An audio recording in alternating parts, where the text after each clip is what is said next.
হাফেজ মোহাম্মদ রিফাত, বাসা হচ্ছে তানোর আমস। 2 বছর তার হেফজ কমপ্লিট করতে সময় লেগেছে, মাত্র 2 বছর। হাফেজ ইশতিয়াক আহমেদ, বাড়ি হচ্ছে মন্ডবালা। এই ছেলেরও 15 মাস, মানে যেভাবে বললাম 2 বছরের মধ্যে এই ছেলে শেষ করেছে। হাফেজ সজিম হাসান, বাড়ি গোপালপুর। এই ছেলেরও 3 বছর সময় লেগেছে। হাফেজ আমির হামজা, রতনডাঙ্গা, মোহনপুরের শেষ সীমানা।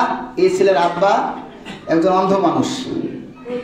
হ্যাঁ, এখানে আছে, আমাদের সামনে আছে, হ্যাঁ উপস্থিত আছে।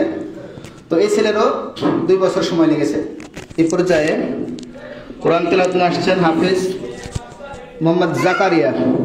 এই ছেলের বাড়ি হচ্ছে ছোট মোহনপুর, যেটাকে মিয়া মুন্সি বলা হয়, এই তো আমাদের মহব্বতপুর। হাফেজ আব্দুর রাকিব, ছেলেটার একটু সমস্যা, বাড়ি হচ্ছে আপনার তানোর কি বামন যায়।